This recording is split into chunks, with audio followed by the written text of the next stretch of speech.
if I just remember to turn the player on. Oh, great. I'm starting off the show real well here. I'm your hostess with the mostest, the radio chick, Annie. And today's co-host sitting in, pinch hitting for Curtis, who's still out with family business, my friend, the one and only vivacious and intellectual Kel Fritzy of Red Fox Radio. Good afternoon, Kel. Annie. Oh, I'm telling you, trying to get here was a nightmare. I don't know what it is. I think it was my phone. It keeps acting up. It keeps wanting to inject 777 into my dialing anywhere. But hey, other than that, I'm doing okay. How are you doing? What's new? I'm doing fine. Just got a case of vertigo right now today, so hopefully, as I sit here quietly doing a nice, soothing show, it'll ease up. Not. I do know that people are having problems getting into the chat room. My chat crashed 7 times just putting the studio together. So if people are having problems in the chat, please bear with it. Keep going at it. It's Blog Talk Radio, again, acting up. We got 2 fantastic guests. Always a pleasure to have, just whether or not I'm talking to him on the telephone or if he's a guest on my show or your show, Kel. We got Major Dave joining us the first half of the show, and he will stick around for the second half also. And then we're going to have on the second half Brigadier General Anthony Tata. He's got a new book out. It looks like it's going to be a runaway bestseller also, along with his others in his threat series. It's going to be a lot of fun we're going to be talking about. He happens to know General Petraeus, General Mateo. Gee, the names are just flying right out of my head, as well as General Flynn. So we're going to have a lot to talk about with him, with Trump coming in and his knowledge, because he has served in combat tours as a commanding officer. So it's going to be a lot we're going to be talking about today. Going to have a lot of fun, Kel. Annie, I am telling you, we're going to have a major and a general in the same room today. Be still my beating heart. Yeah. And today is the eve of the 75th anniversary of the bombing of Pearl Harbor, and we'll be talking about that with Major Dave and General Flynn. Matter of fact, I had picked up in the grocery store, and I'm not a fan of Time magazine, and I think the last time I bought a Time magazine was probably something like about 25 or 30 years ago, but they have a 75th commemorative edition, which was excellent reading. I do have to say, when they do something like that, they do it right. That said, I have to admit they do. Yeah, they really do. Yeah. Oh, I'm glad you got it. I'm going to get a copy of mine. Yeah, hopefully they're still up on the shelves. But we do start each and every show with a dedication to a fallen hero. And I actually thought about doing it for the 75th anniversary of Pearl Harbor. But that needs a separate segment, honestly. And once again, this dedication is going out to not one, but 2 law enforcement officers once again felled in the line of duty in an outright assassination. Today's dedication is going out to Sergeant Anthony David, I'm going to probably pronounce his last name wrong, Beminio of Des Moines Police Department, and Police Officer Justin Scott Martin of the Urbandale Police Officer out of Iowa also. Their end of watch was November 2nd of 2016. And this is from the Des Moines Register. His voice raw with emotion, Des Moines Police Chief Dana Wingert told the family of slain Sergeant Anthony Tony Beminio at his funeral, "My heart bleeds for you. If any one of us in the room could take away your pain, we would," said Wingert, as he delivered the 3rd eulogy for a Des Moines officer in less than 8 months. "We are all heartbroken." More than 15,000 law enforcement officers from Iowa, Nebraska, Wisconsin, Minnesota, Louisiana, Washington, and elsewhere attended the nearly 2-hour service at Lutheran Church of Hope in West Des Moines. Among them was Randy Wheeler, a patrol sergeant in Quincy, Illinois. In today's day and age, where we're vilified, if nothing else, when a family starts to grieve, It brings comfort to them to know that we're all still one big family, Wheeler said. Enough, though, is different. It's different agencies, different uniforms, different patches, different badges. It's the same blood. Overall, about 3,000 attended the funeral, including Iowa Governor Terry Bradstead and Lieutenant Governor Kim Reynolds. Beminio, 38, was gunned down in his patrol car early as he was about to pull onto Merle Hay Road from Sheridan Avenue.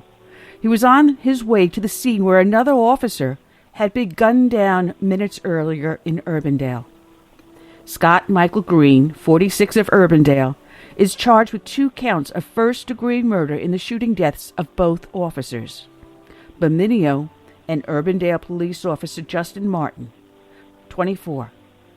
Martin's funeral was in Rockwell City, his hometown. Beminio is the 23rd Des Moines police officer killed in the line of duty. Earlier this year, 2 Des Moines police officers were killed when a drunken driver traveling the wrong way on Interstate 80 slammed into their police SUV. Last week's ambush-style slayings shocked and outraged Central Iowans, who have shown their support for law enforcement by turning out in thousands at overnight candlelit services and tying blue ribbons to vehicle antennas, trees, and signs and light posts. During the funeral, Weingart said that God sent Anthony Beminio, and we're all better for it. Now his time of service is ended, and God has called him home. I am absolutely heartbroken.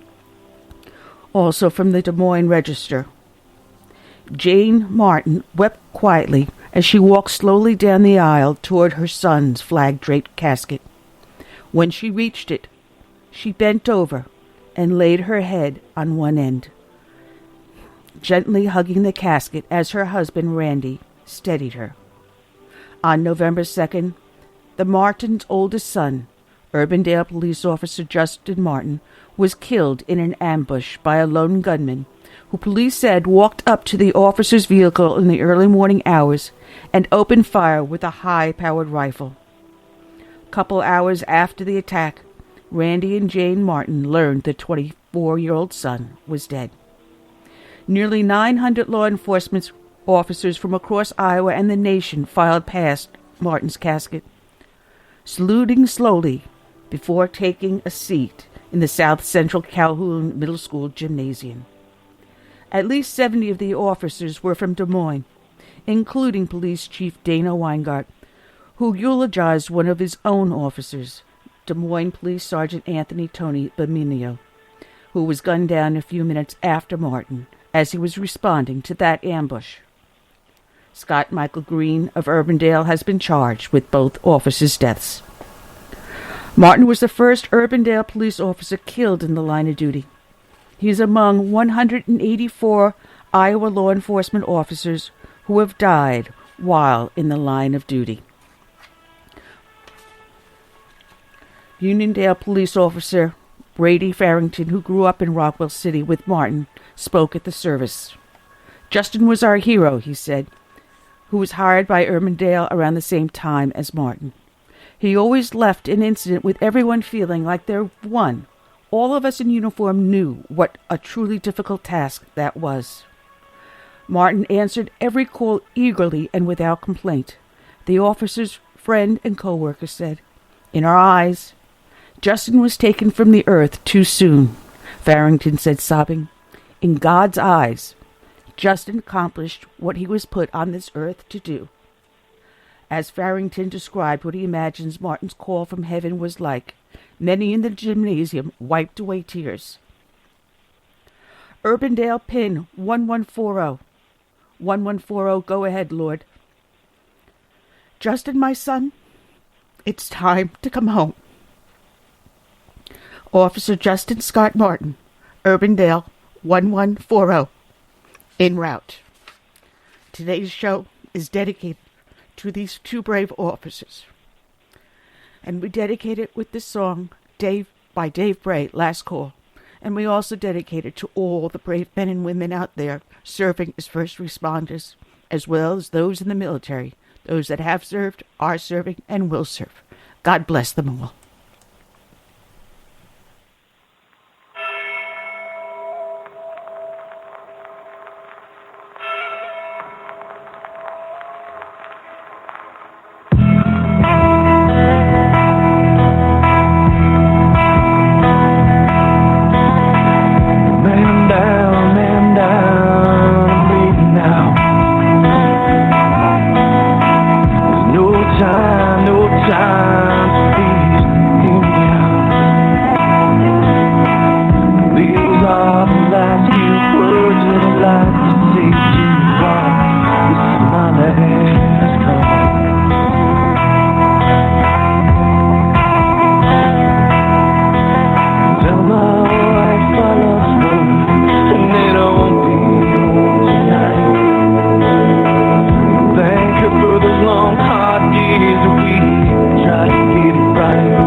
right, Dave Bray, last call, and you can check it out by going to DaveBrayUSA.com. Check out his music.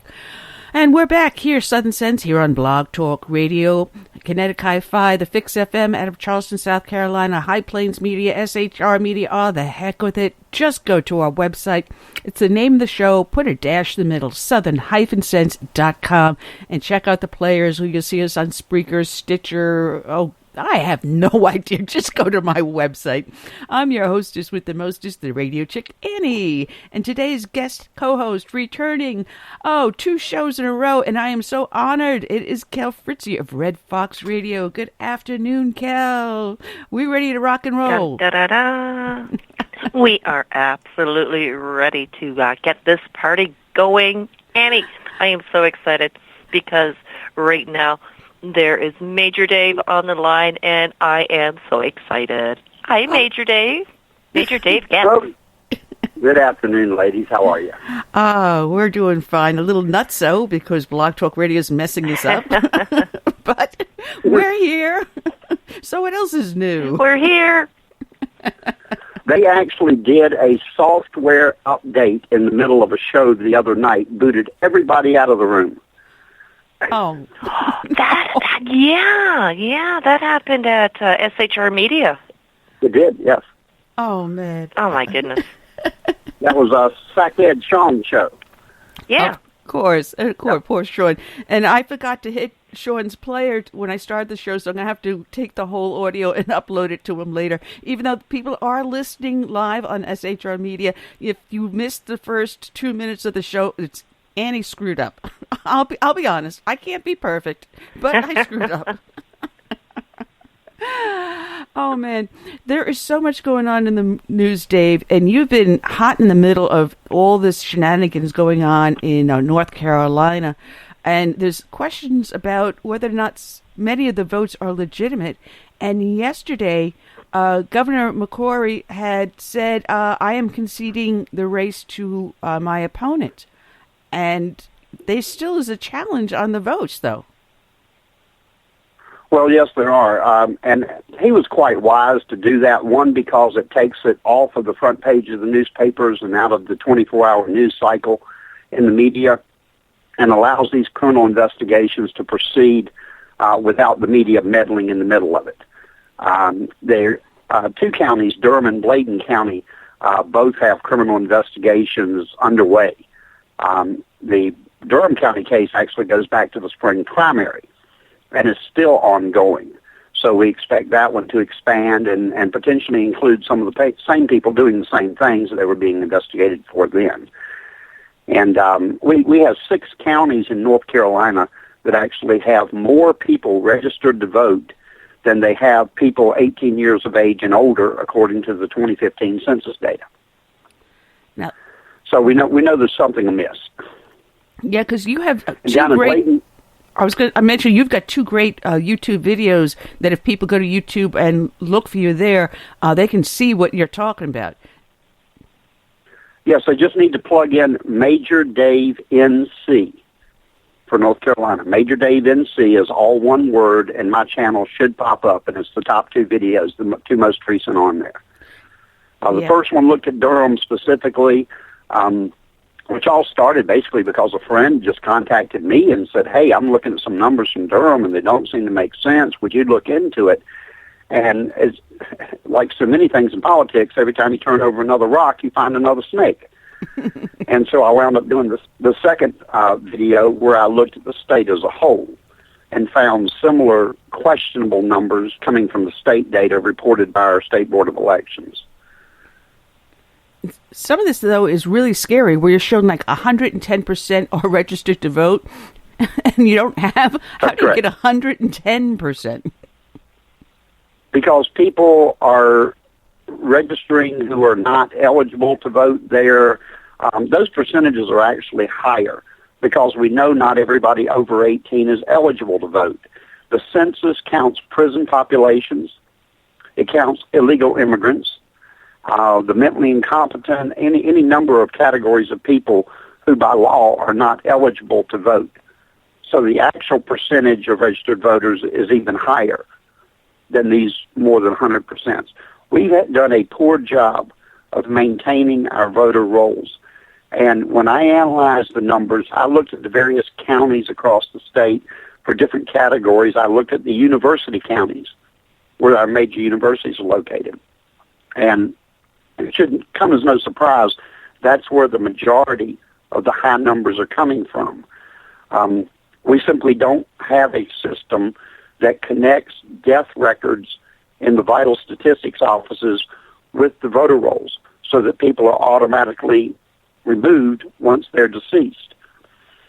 We have no way of purging people who move out of state. They can register in another state, but if they don't physically remove their registration here in North Carolina, it stays on the books. And you'll see reports of people being, voters being over 100 years old.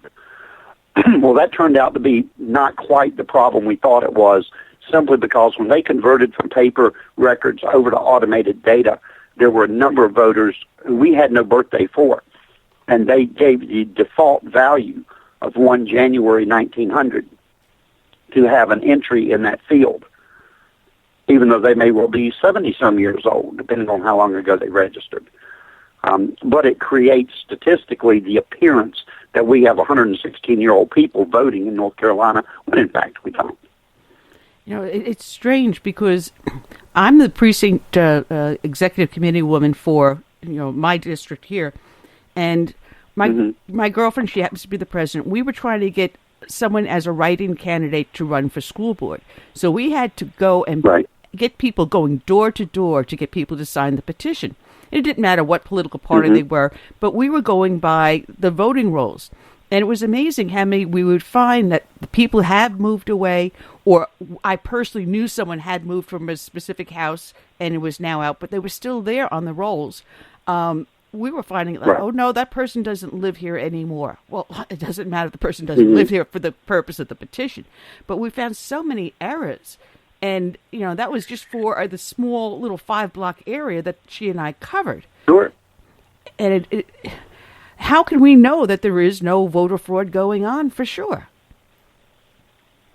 Well, one of the biggest problems is that even when voter fraud is alleged, most district attorneys will not prosecute it.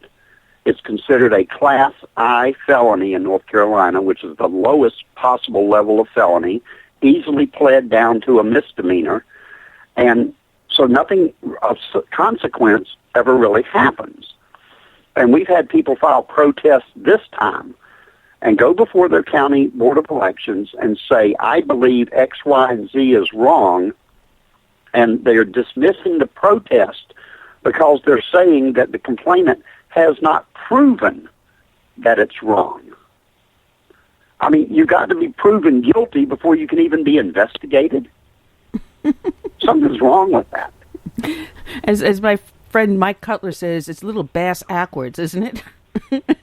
Well, it is, because the average citizen who can see something like that based on nothing more than common sense can know something is not right, and yet they don't have the resources to go dig and investigate. The idea is for them to help establish the probable cause to justify the investigation. And that's why so much of this is now moved officially into the criminal realm.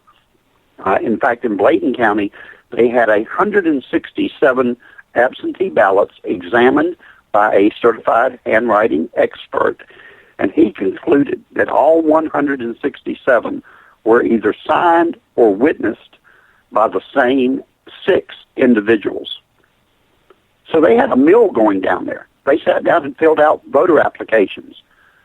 And in North Carolina, without our voter ID law, the only thing you have to have in order to be able to vote is to step up to the polling place, recite your name and address correctly to be given a ballot, which you can then complete and submit. There's no verification of citizenship or any other verification of status. And this gets to the whole issue of voter ID and why it's necessary.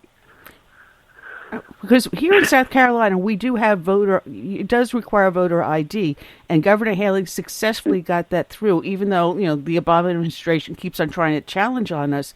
But she was smart. What she said was, when we pass this law, we are going to offer to anyone who claims they cannot get to the DMV to get a non-driving picture ID.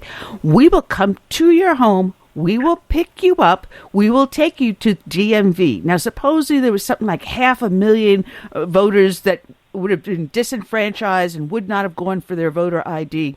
And out of that, I think a total of maybe 20,000 people actually said, okay, yeah, I'll take the ride. So, I mean, how many people are really, really disenfranchised and discouraged from voting without a voter ID? I would say zero. Well, and in court rulings, they have actually taken note of that fact, that for all the complaints that have been filed, no, and then they're usually liberals funded by, interest out of D.C. and whatnot, they have yet to produce the name of any one person who has been denied the right to vote because of these voter ID laws. Now, what happened to us here, because I'm glad you mentioned the South Carolina law, because 30-some states have voter ID laws on the books. We are under the Fourth Circuit Court out of Richmond, Virginia. But it's interesting that they threw out our voter ID law, and yet the Fifth Circuit actually, in their ruling on the same law in Texas, instructed the state of Texas to model their law after ours. Talk about a judicial conflict. That's right.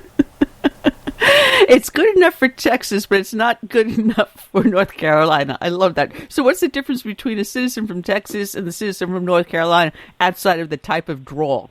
Really? Personally, I think it's the federal system trying to punish North Carolina for having the audacity to go for Romney in 2012 instead of Obama. Ah. So vindictiveness goes way back then, I guess. That's right.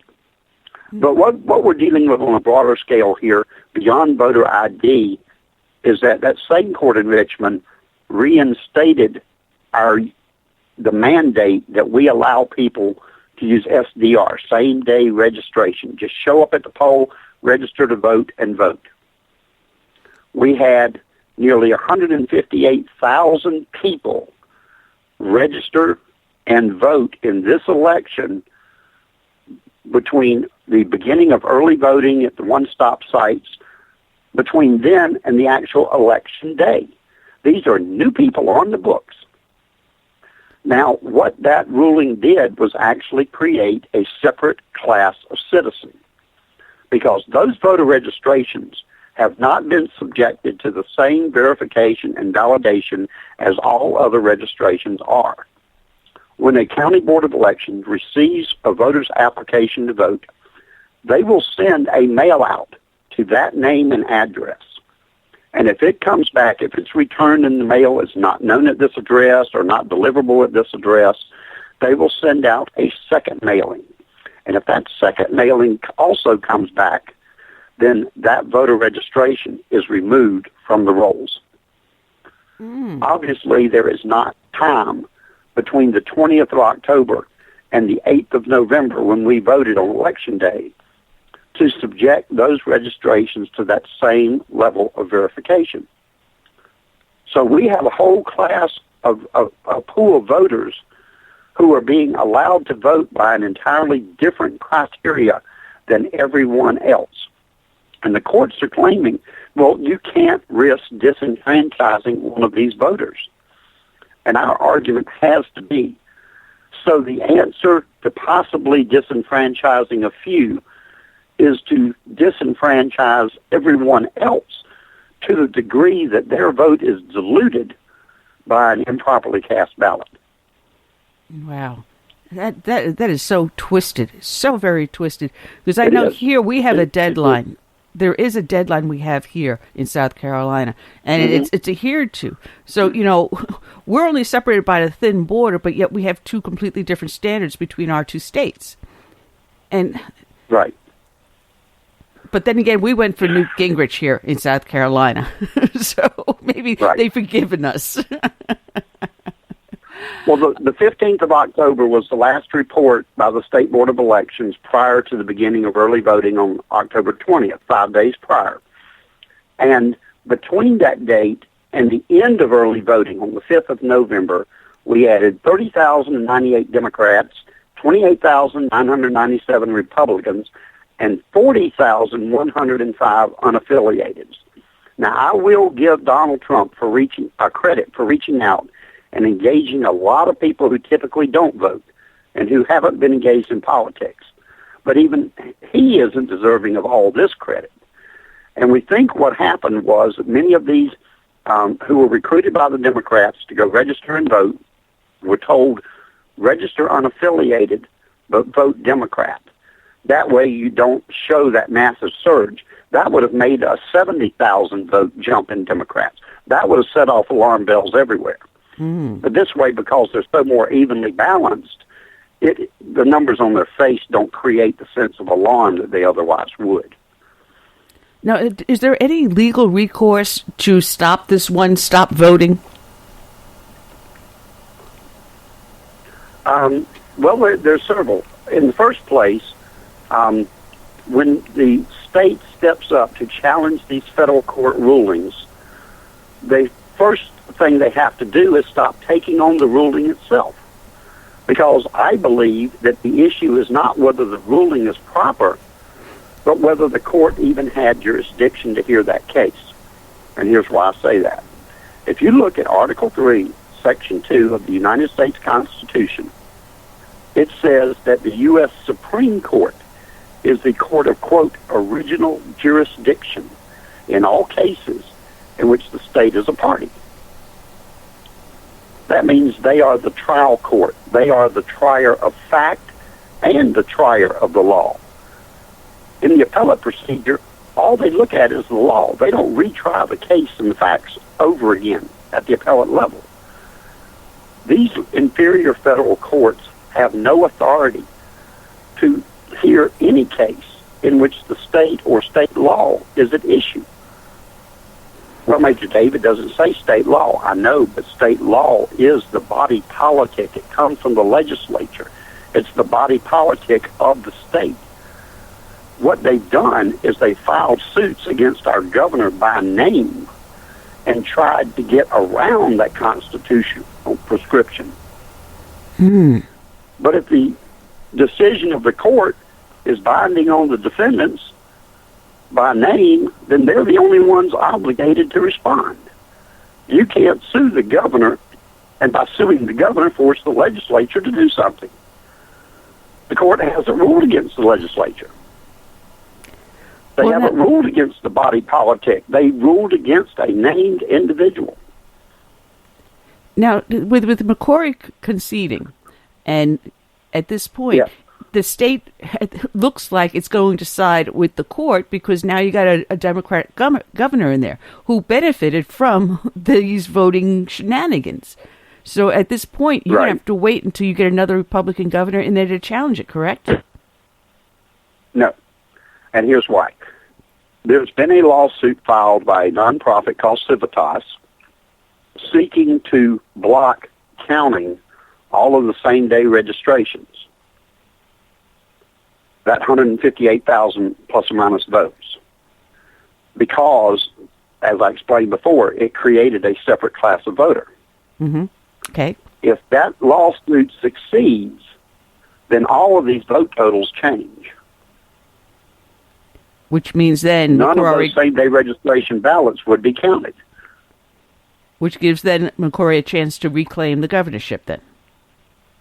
Exactly. And you know, it's interesting that the Republicans not only held on to a veto-proof majority in the House and the Senate of our legislature, but we also gained seats on the Council of State. Our Secretary of Insurance, our Commissioner of Insurance, for example, went Republican, defeated a Democrat. Department of Public Instruction, Republican, defeated a Democrat, and did so handily. It wasn't even close races. The closest race was in state auditor. And right now the Republican candidate is only behind a little over 5,000 votes. And that's within the 10,000 vote margin to automatically get a statewide recount. So we can expect a statewide recount coming forward over the next couple of weeks based on that auditor's race. And it's interesting that the three key positions that went Democrat were the governor, the attorney general, and the state auditor. the three people in a position to investigate voter fraud all went back to the Democrats. That's what they targeted because they knew that's what they need to keep their system going on. They've been building a system for over a century. Democrats ran this state for over 100 years. And they just haven't come to grips with the fact that people don't want that. Since 2010 when we took control of the legislature, and then in 2012 when we took control of the governor's mansion. And we've seen the state go in a very positive direction. We had over $4 billion in debt to the feds when the Republicans took over.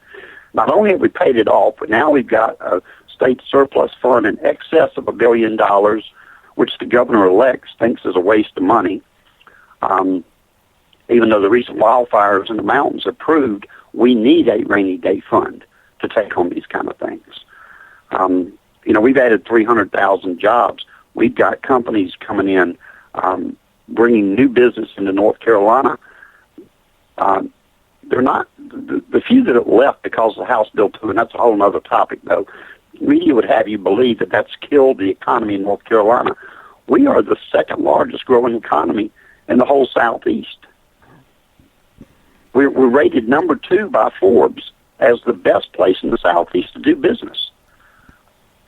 Doesn't sound like that. Bill's killing our business here. But you have, when you look at things like voter fraud and whatnot, you have to look beyond that to their motives and their interest in why these people are doing what they're doing. They're invested, for some cases, in generations of the same family in keeping their power structure in place. And they don't like it that the Republicans have just upset their little apple cart over the last 6 years. Oh, I always love it when they have their little hissy fit. Hey, can we send them our Lindsey Graham? Because we really don't want him here. Yeah. Well, it looks like Trump's going to help them get rid of Nikki Haley, too. You might be able to get your flag back. Oh, man. No, but then we end up with Henry McMaster because he's the lieutenant governor. So that's going to be interesting. Yeah. He's part of the old power school. But right. This one auditor's race, if they win the challenge, to have the recount, does that mean, of course, North Carolina, all races will be recounted or just those 3? Well, yes, because the ballot contains all the races. They'll rerun all the numbers. I don't believe they can go in and scan those ballots just for that one race. Well, my co-host, Kel, is awfully quiet in the background. So, Kel, please don't sit back there quietly. Jump in. Feel free to do that. Now, one thing I noticed on... I gotta yank your chain every now and then, Kel. You're too quiet. But, Dave, I gotta warn you, because when Kel and I do start together, going in tandem, we're crazy. We're nuts. She's coming down to visit me sometime over the summer or in the autumn, and my poor husband is in for one hellacious visit. Well, she needs to stop by North Carolina and see me on the way. Oh, absolutely, Major Dave. You can count on that. I have so many fine American friends down there. I won't even have to spend any money on hotels or food or anything. I just know that the American hospitality is going to be there big time. Mm-hmm. But Major Dave, I had been watching your videos about the expose of what you have been doing in terms of apprising people of the fact that there's a huge voter fraud issue going on. How is it that somebody like you, who would be technically a layperson, can discover so much, and that our own authorities are not even aware of it themselves? 2 reasons. One, I'm just nosy. I'm a retired investigator. I retired from the Army as a military police officer. That's what I spent my career doing. And investigation is just something that's part of my core being. And when I see things that don't add up, I want answers. And it's very simple math, really. It doesn't take a rocket scientist to look at this. I simply went to the State Board of Elections website. I copied and pasted the reports into a spreadsheet, and the rest is just math. Yeah. And you think, X and Y added together should equal Z, but it doesn't. And when you have these major swings and changes, in 2004, we only had 8,000 voter registrations in the state that had no indication of gender, didn't know whether they were male or female. In the, let me get my numbers here, between 1 October of this year and 8 November, which was Election Day, in 5 weeks, we added 168,690 new voter registrations statewide, and of that, over 34,000 had no indication of gender. That's over 20%. That's 1 in 5 registrations coming in. So this poses a dilemma, because when they go out to do the canvass after the election to verify that Joe Schmo, yes, you did vote, and you did vote for who you say you voted for, if I go to the door and this very attractive person in a dress and long hair and makeup says, well, why, yes, I'm Frank Jones, I have no basis to protest or to dispute what they say. Well, in the light of what's been going on in terms of cultural transformation, shall I say, maybe that beautiful lady with the long hair is actually a dude, and that is his name. And that's the thing. How are you to dispute that? Exactly, Major Dave. I'm just finding it rather shocking that it is such a thin veneer, but nobody is doing anything about it, well, until you came along. Well, I've been active in grassroots politics for a number of years now, and one of the things that I try to do is to stop letting the opposition shape and define the battlefield. We have to take that initiative away from them. And that's why things like going back to the Constitution and saying, whoa, wait a minute, the Supreme Court has to be the trial court. We're letting them do battle with us in the courts where they know they can win. And that's why we have to step up and say no. So I drafted a resolution this morning that I've now put out on my Facebook page. And if you go to Facebook, just type in Major Dave, it'll pop up and the resolution is there. And it's basically a resolution for our state legislature to pass that simply says, because the U.S. Constitution gives only the Supreme Court trial court authority in these types of cases, we're not obliged to follow the rulings of those lower courts. They do not have the jurisdiction to try these cases or to render an opinion. And once we declare that as the sovereign state of North Carolina, that our laws duly passed by our legislature remain in full force and effect until such time as a trial is held in the proper court, then the state of North Carolina can proceed, we can conduct our elections, we can do anything we want to do until they follow the Constitution and bring us something different. Well, we're giving in. We're surrendering where we have no necessity to surrender. No, I have been saying that before. We allow them to control the dialogue, but we've got to take that dialogue back. My favorite subject is when I talk about, same-sex marriage. Number one, federal government has no legal right to define what a marriage is. True. Because to me, a marriage is a wholly religious right. A civil union is what the government has control over. So you have to go down there and get your license and say, yes, I want a domestic partnership and a family relationship with this individual, whether you're same-sex or you're heterosexual. That's a civil union. But once you use the word marriage, you now define religion. You define religion. That's you right. Violate the First Amendment flat out. And the Supreme Court violated the Constitution when they defined marriage. And I say that's right. Supreme Court ruling is unconstitutional, therefore should be null and void. Well, the only way they can arrive at that decision is to look at the Constitution as a standalone document, which it is not. It is only a how-to document. It does not explain the who and the why. You have to go back to the Declaration of Independence to get that. But Major Dave, the Declaration of Independence isn't law.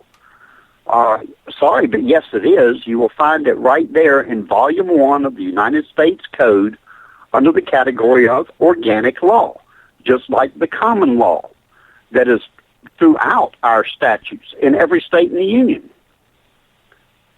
Organic law, that declaration provided the basis and defined us as a nation of who we are and what we stand for, then the Constitution was crafted to create, okay, this is how we're going to promote and preserve those values in the Declaration. And at the opening of the Declaration, it declares that our rights come from God, pursuant to, quote, those laws of nature and of nature's God. He's right there in the middle of it all, and yet they want to just kick God to the curb. Now, that doesn't favor the Jew over the Christian. That's not government establishing a religion, but it declares that religious principles are at the core of who we are as a nation. And if we start from anywhere else in the argument, then we can go anywhere we want to go. But if you go back to the original founding and to that basis, then you're exactly right. The federal government has no authority to redefine that and overrule it. Well, some people say it should be a states' right thing. Let the states decide. And I can agree with that. Let the states decide for themselves. But the interesting thing about our marriage amendment in North Carolina, when we put it on in our Constitution, they didn't just pass a statute by the legislature. They put it to a vote of the people, and the people amended our Constitution. It specifically said that this ruling does not affect the civil contracts between two consenting people. So it left civil unions in place. It just did not elevate them to the status of being called a marriage. Because as you rightly said, marriage has already been defined. And they can't do what they do without redefining what marriage is. Yeah. I got some very dear friends. They are same-sex couples. Matter of fact, during the last hurricane, they were surprised that my husband and I were as generous as we were because they know that we're conservatives. It's like, I don't care what you choose as a lifestyle, just I don't want you to impose it upon me or anything else. You love the sinner, just don't like the sin. But when I explained it, I says, you've got it with a civil union. You have all the legal rights you are arguing about. Now, if you want to go to the Unitarian Church that will favor giving you a marriage, I have no qualms with that. My qualm is when you turn around and walk into my church and demand my minister to perform a ceremony that is against his or her religious belief. And that's where I draw the line. I don't want you to force my religion to adhere to government. That's not what government is there for. Well, that's why they've taken the new tactic of trying to push getting the indoctrination into the school systems and into the curriculum. When the city of Charlotte passed their infamous bathroom ordinance, basically saying anybody in the city that provided public accommodation had to allow people to use the restroom according to their gender identity, that created a whole new class of protected people. Because gender identity has never been recognized under any law, federal or state, as being a protected class of people. But what it did was to say that the city council had the authority to dictate to the county school board what their policy had to be in the schools within the city of Charlotte. That would have effectively caused them to have two different policies, one for the schools within the city and one for the others out in the county. And yet people said the legislature was so wrong to put a stop to this. But, no city council has ever had that authority on any issue. But they wanted to get it into the schools so that we could indoctrinate the kids to be more tolerant and accepting of homosexual behavior and other forms of sexual deviancy. I mean, if we consider all of this stuff normal, and eventually the word abnormal ceases to have any meaning in our language. We don't need the word unnatural. What's unnatural? If it exists in nature, then it's natural. Well, no, it's not. But if you can redefine it, then the term unnatural ceases to have any meaning. We're losing our common sense. Absolutely. We're allowing less than 1% of our society to dictate to the other 99%. And that is not what our founders had in mind. Matter of fact, you started an organization recently, and the last time you were on, we were talking about this, your North Carolina Chamber of Conservatives. And I think this is something that should go nationwide. Whatever model you set up, I'd love to see it throughout all of the states. Well, and what makes it different from everything else that's been tried by the Tea Party or any of the other conservative groups is we are not trying to become an umbrella hire headquarters. And just to give you a little bit of quick history, this came to me on Governor McCrory's very first night in office back in 2012. I attended a fundraiser at a banquet room here in Raleigh that was a fundraiser for homeless veterans. And I'm looking around the room, and I know so many faces that are in that room, and they're pulling out checkbooks, and they're writing nice-sized checks. They're all conservatives. They raised over $225,000 that night for homeless veterans. And I'm looking at them, I'm saying, now these are conservatives. We share the same goals. They'll write the checks. But these people will never stand on an overpass with a sign or stand outside a pole and hand out palm cards. We've got ground troops out here with no resources on one hand, and then the other hand, we have all these conservatives with the resources. How can we connect them? And that's where the North Carolina Chamber of Conservative Leadership comes in. We want to be a bridge, a conduit between all the different conservative factions. We want to help the people that are out there working on the Second Amendment, being able to reach out to, for example, the people at SHR Media, to help them promote what they're doing, to make more people aware. We don't want to fund the grassroots, but we do want to fund their fundraising, because for 5-6 years now, Annie, most of us have been taking it off our own hips. And whatever it cost, we had to find a way to pay for it. What better way than if a local group wants to sell, let's say, hats and T-shirts at the county fair? Unless somebody like you or me takes that money out of their pocket and goes to buys those hats and T-shirts and has them made, they don't have any product to sell.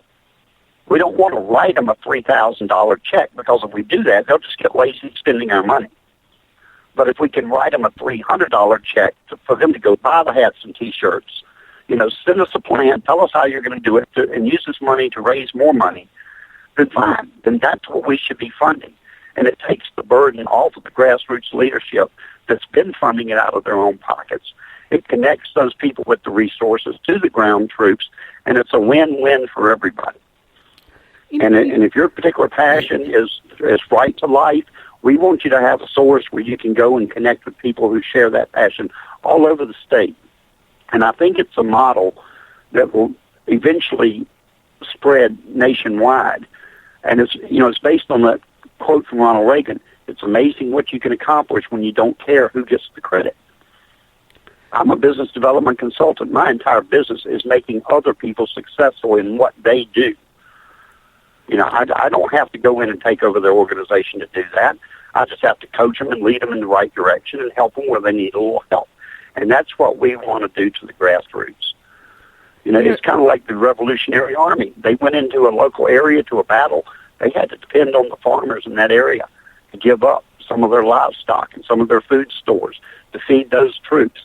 Everybody had to chip in and kick in something. And if we can reestablish that model here, then I think we will see the grassroots take off and accomplish even more between now and 2020, when the next big battle emerges. Yeah, well, I'm going to see if you don't mind, I'm going to send Joe Dugan your information and have him reach out to you, because you and I discussed this on the phone the other day about getting it started here, and he is the man that could work on doing that, because whenever he does the South Carolina Tea Party Coalition conventions, he and I always have this. Jerry McDaniel says the same thing: leave your egos at the door. We're here to work together. Exactly. And and he runs those things so beautifully that you don't have to worry about someone having a huge ego, because we do work very well together. We all pitch in. Everyone comes from a different angle, and it gives us a good solid foundation, as well as a well-rounded one, and it works. And I'd love to see him working on something like that for our next convention next year to get this out here in South Carolina running. And one other policy that we have developed that we're going to be insistent upon is, although we will have, when we get the website up and running, there'll be chat rooms for Second Amendment issue people, for pro-life people, all the different conservative issues. I mean, if that's your passion, fine. Link you with the people who support that. We will not have any separate group based on either gender or race. You cannot be a credible advocate for genuine equality and begin by building fences in your own yard. There's not going to be a black conservative caucus in here. There's not going to be a women's conservative caucus in here. Everybody shares the same seat at the table. It's the only way you can make it work. It'll be the unhyphenated American issue, right? Exactly. Amen. Yes. Well, Dave, we're going to have General Tata calling in a few minutes, but I want to let you know that you're aware that the majority of people listen to the show, listen to the podcast later on. So as they're listening in, they just need to look at the description, click on your Facebook link, and then they can go directly to you and communicate with you and learn more about what you're doing and who you are. So it's there, and it's there for eternity for people to find you. May you live that long. Yeah. And there is a Facebook page for the North Carolina Chamber of Conservative Leadership for people who would like to join that, find out more about it, and join in the discussion there. This is still in its infancy. I mean, we're filed with the Secretary of State's office. We have a registration number. I do not even have a federal tax ID from the IRS yet. That's my next step. And then file the 501c4 paperwork. So we're just getting this up and rolling, but it is coming. And, of course, the more help we have, I certainly would appreciate it. Yeah, because... and I really appreciate people like you who give us the opportunity to come on and talk about it. Oh, no, it's my pleasure, because you'll probably want to wait until Trump is finally in office with the new IRS chief in place before you try for that 501c3. Because last that time is actually a consideration, yes. Yeah, because my friend Diane Belson, she was one of the ones that testified before Congress about the IRS scandal and the conservative groups. And as far as I know, last I spoke to her, she still has not received her 501c3. And that has been since 2012, 4 years, and still waiting. Mm-hmm. That's outrageous. It is absolutely outrageous. Mm-hmm. Which is why when I formed our Tea Party back in May of 2009 with the other individuals, we discussed whether or not we're going to become a 501c3. And I says, do you really want the IRS looking into all our members? And I said, mark my words, they're going to come and look for our membership list, and I don't think we want to do that. If we stay loosely affiliated, we're just known as a group of friends united under a single name. We're not an official organization. They can't ask me for a single thing. And I proved right. That's true. I recently met in person with Carrie Donovan with SHR Media, had a very nice conversation with her, and we'll be working together. Another key component of this, our friend Guy Smith has started what's called the Patriot Business Alliance. Now, this is going to be like an Angie's List of conservatively owned businesses.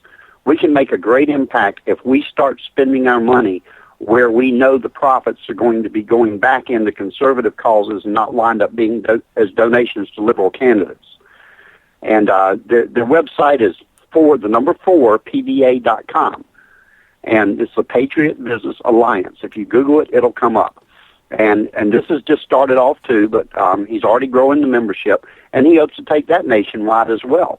I mean, the goal is so that if you're traveling from South Carolina up here through North Carolina and you want to pull off the highway into Raleigh and find a coffee shop, you can go find a coffee shop so you know your money's going to support a fellow conservative. Cool. But it would apply for any business transaction, any category of business. Wish I had that when my husband was a home inspector.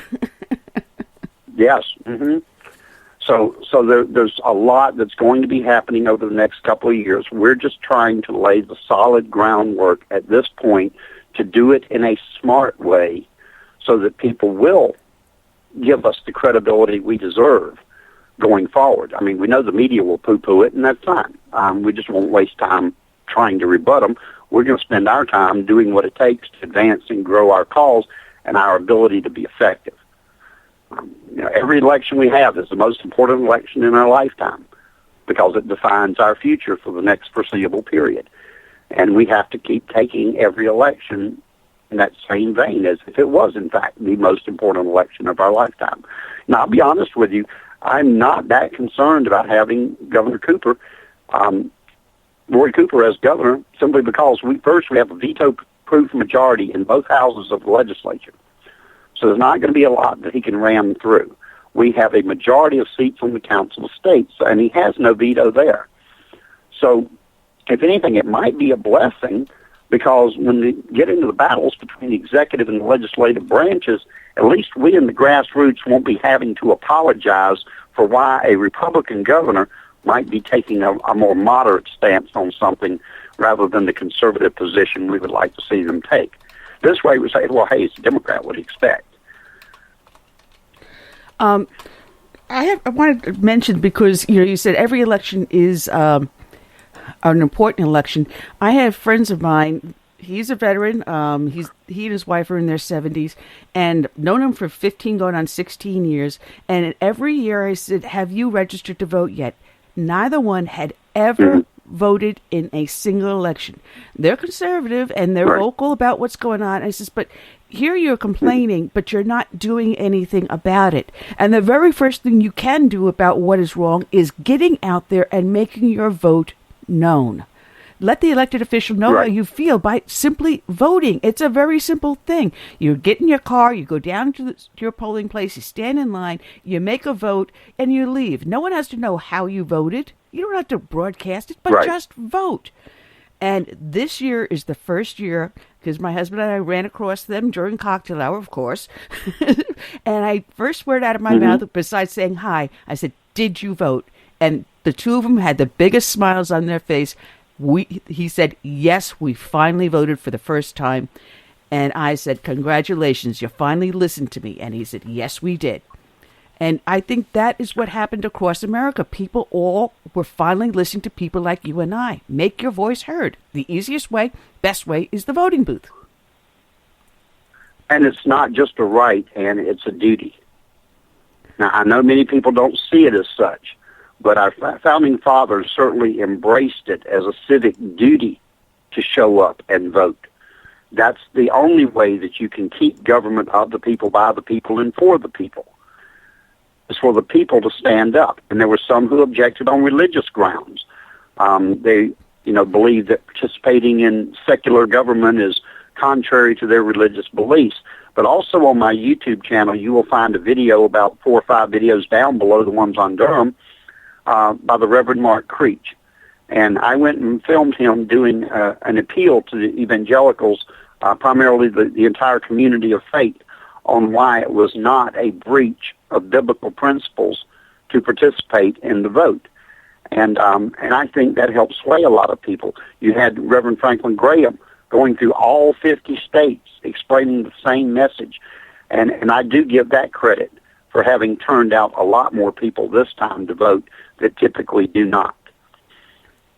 It's easy to get discouraged and think my one vote doesn't matter. But we've had local elections here in North Carolina, like for the mayor of a small town, not get decided by 150 votes, but chosen by 150 votes, because that's all the people that bothered to show up and vote for that mayor. And this was in a town of 7,500 people. He got 132 votes, and the other person got 18 or whatever.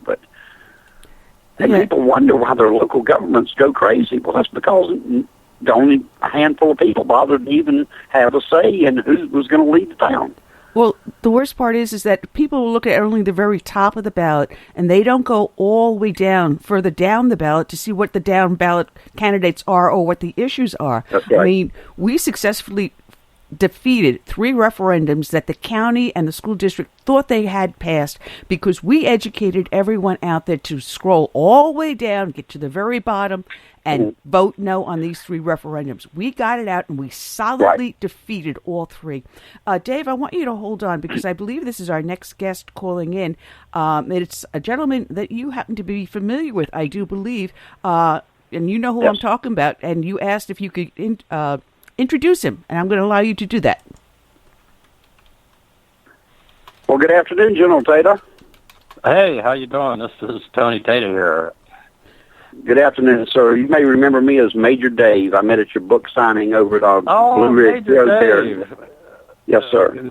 Yeah, great to chat with you, and thank you for coming to the book signing. We've got another one in late February in Raleigh, so great to speak to you on the radio. Same here. For those listening, General Tata is a highly decorated combat veteran.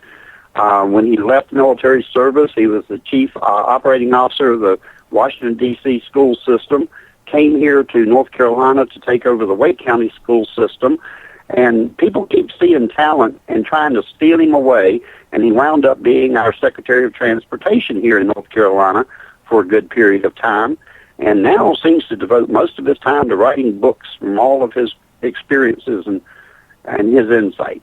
So welcome to the show, sir. Great to be here. Thanks, Major Dave.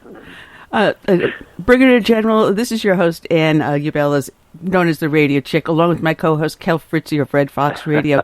So I want to welcome you to the show. I know I pulled a little fast one on you. Didn't warn you about that. But Major Dave... No, that's okay. It's great to be on your show. It's a great show, and I'm proud to be on it. Oh, thank you so very much. You know, AJ does a great job in sending me top quality guests like yourself. Matter of fact, here in Beaufort County, South Carolina, we pronounce it correctly down here, Dave and Tony. But we actually, yeah, it's Beaufort up here. So I think we actually inherited one of your rejects because I think at one point in time, Wake County School District had a school superintendent by the name of Jeffrey Moss. Am I correct? I believe so. That was before my time. We've got a petition trying to get him removed. So thanks for the reject. Well, you know, if I'm always interested in leading new ventures to new heights. So tell the county commissioners there, give me a shout if they're interested. Well, we've got a new school board coming in that we actually kicked out some of the ones that are keeping Jeffrey Moss as the school superintendent here. And because we've now replaced them with our people, we have a hope next year that we will get them gone finally, and no more of these stupid referendums that they were trying to pass. But enough said on that one. You have a new novel out called Foreign and Domestic, and unfortunately, I haven't had any of your books, and I'm going to have to hit the bookstore and get them or download them, because people can go to your website, which is your name, ajtata.com. That's ajtata.com, or go to Amazon and just put your name in to search for them, because it looks absolutely fascinating, and Dave was telling me it's an absolutely outrageously great book. Yeah, so Foreign and Domestic was last year's book. Now I've got 3 Minutes to Midnight out in hardcover right now in time for Christmas presents for everybody. And 3 Minutes to Midnight has the same protagonist hero as Foreign and Domestic. And if you like books by Vince Glenn or Lee Child, like the Jack Reacher movie, or David Baldacci's John Fuller series, you'll like my books. They're very focused.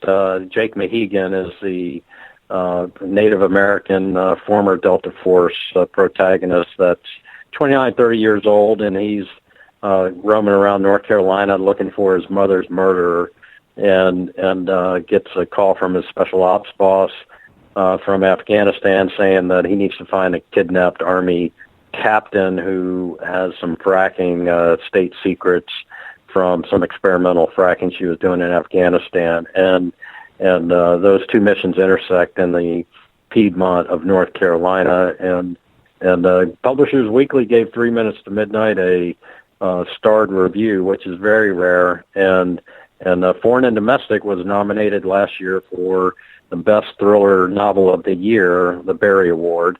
And it was one of the 5 finalists for that award. So, that's affirming as an author to be getting those kinds of accolades from industry standard type folks. So Foreign and Domestic and 3 Minutes to Midnight, both national bestsellers and great Christmas presents for dad or mom or whoever enjoys a good thriller. You know, it's funny. Before I started doing this radio show, I am an extremely, extremely avid reader. I've got everything on my bookshelf from Plato to Cervantes to Ludlum. I've got all complete works of Shakespeare, about 75% of Agatha Christie, and you find so many different eclectic authors up there, from biographies to mysteries to thrillers. So I'm looking forward to delving into your books. And unfortunately, with Obama coming into office, I had to put all the luxury reading to the side and concentrate on what's important to help what we just did, put Trump into office. So now I want to sit back for the next couple of years and just start to relax and read something for enjoyment for once. So I'm looking forward to it. Yeah, you've earned it. You've earned it. So we'll have to get you some books. AJ's got my address. And if you can, autograph them. There you go. Okay. We can do that. That means I can now use the Quran as a book stop. As a doorstop now. Yeah.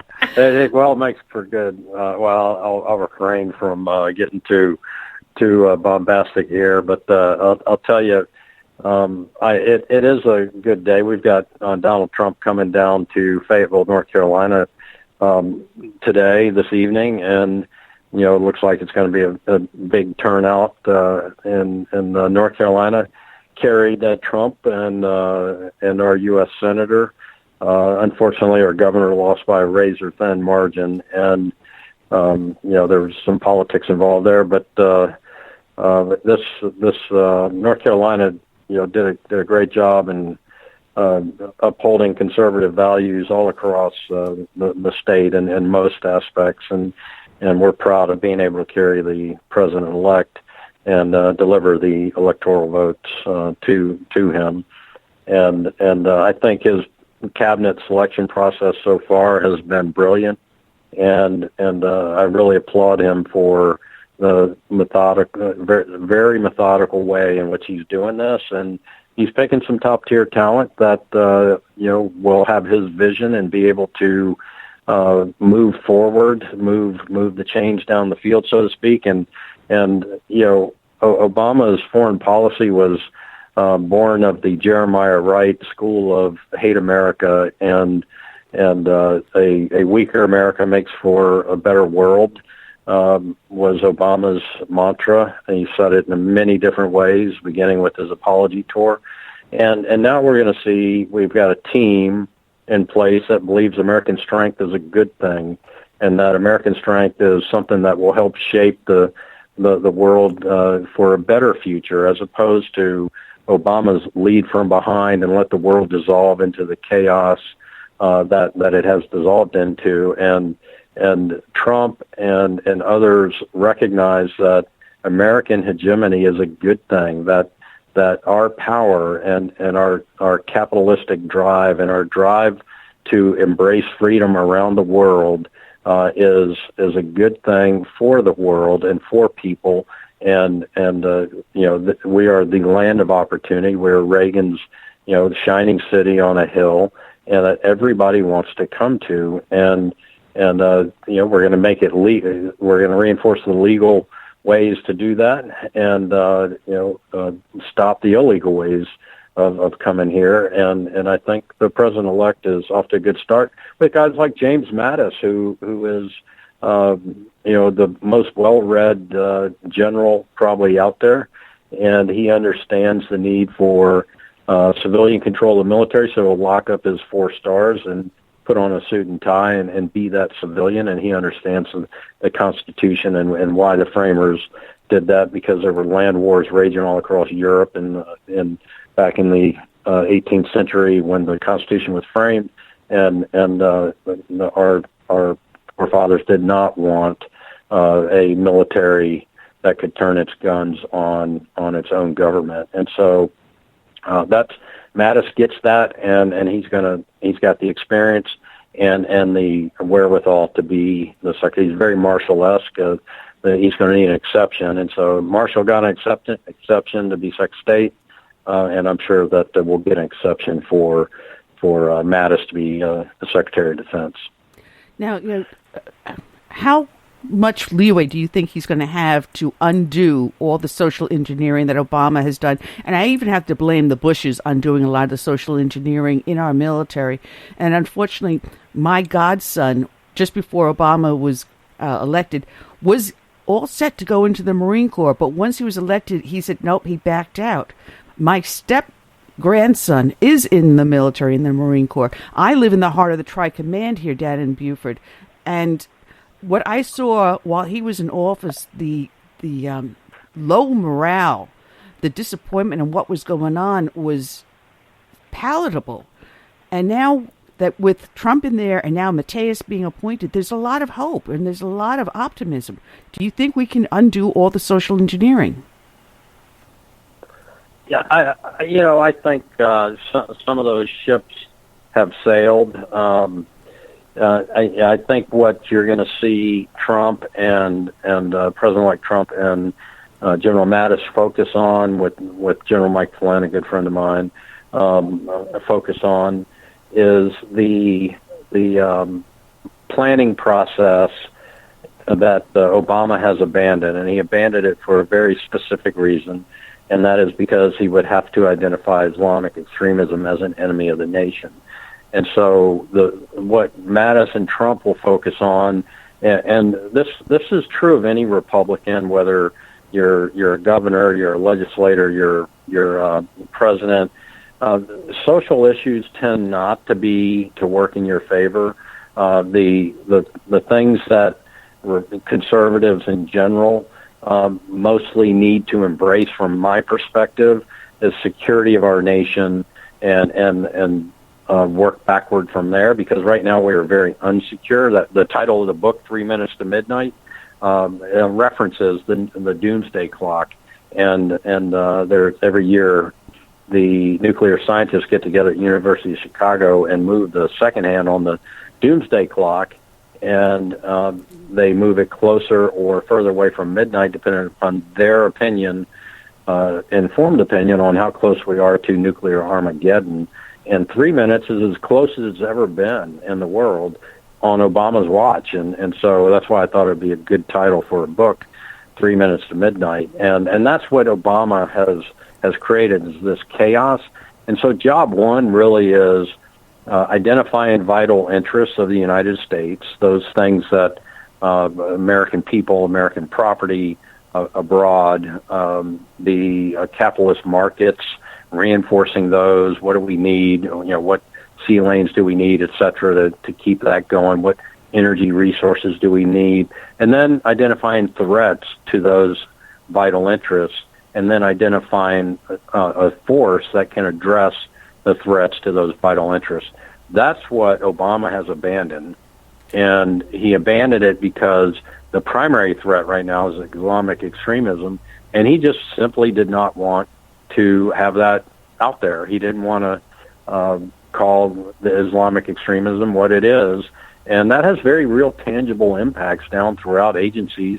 You get into a place like the FBI, and Omar Mateen down in Florida and Orlando, he's on the FBI watch list, interviewed twice by the FBI, but because Obama has this policy that you give them the benefit of the doubt, he was definitely an Islamic extremist, but he was not the enemy. And so, because every organization takes on the personality of its leader, and Obama said, you give them the benefit of the doubt. They're not the enemy. I'm not going to call them the enemy. And well, that's going to change. And that's what I believe that President Trump and General Mattis and Mike Flynn and all of them, we've got some serious issues out there. Sure, the social engineering stuff, that needs to stop, but bigger and more critical issues. The world's in chaos right now, and we've got to get that under control. We've got coalitions and alliances that are fraying at the seams due to a lack of leadership from Obama, and so Obama was the most unprepared individual ever to become president in the history of the United States, and so we've had 8 years of this guy who knew nothing about foreign policy, mostly a backbench, 2-year senator, absent votes, and just totally unprepared, unless you're a social engineer. From he had the Jeremiah Wright philosophy, he had the Weather Underground philosophy, so he had all the insurgent philosophy of how to undermine American values and American way of life and American foreign policy, which he has effectively done. And so there's a lot of room to make up here with President Trump and his team. So there's no lack of work to be done on behalf of the American people. I was having a kick out of everyone in the media foaming at the mouth because Trump took a call from the president of Taiwan, and everyone's going, "Oh, that's against protocol." And I'm just sitting in the background going, BS. I think it was a very wise and smart thing that Trump did to take that phone call. He's basically establishing himself. I'm not following the old policies. I'm going to be my own man. I'm going to listen to the American people. And this is a democratic republic, Taiwan, and China is our enemy. They're communists. They're trying to destroy us, and we're trying to defend the last remaining republic out there. Yeah, so it gets tricky with China because we have so much trade with them, and they are a foe, and we've got a lot of cyber warfare going on with them right now, and certainly there's tensions in the East China Sea and those kinds of locations as we look at the Philippines and the mineral-rich areas around. The Southeast Asia. So that is one of those vital interests that I was talking about. And so how do you approach that? And certainly by reaching out to Taiwan or accepting a phone call, you're sending a signal that this is not business as usual, and we're going to take a fresh look at everything. And we're draining the swamp, and things are not as they might always have been, particularly 8 years under Obama, where pretty much foreign policy was a very, very secondary issue for him, other than to use the military for social experimentation. I mean, we had a Secretary of the Navy that approved sex changes for service members while we've got veterans waiting in line at VAs and dying waiting for care.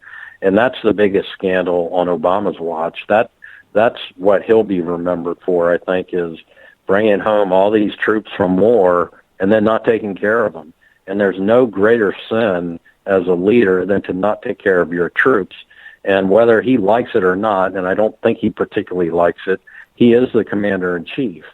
And, he likes it when we kill bin Laden so he can take credit, but 99% of the time, he's got great contempt for the American military.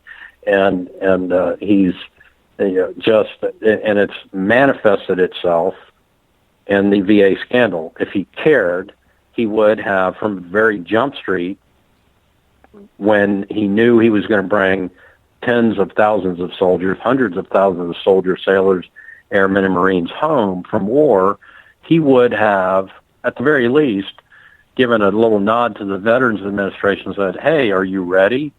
What do you need to scale to take on the wounded vets that are coming back? We've got a bigger load than you've had in the past.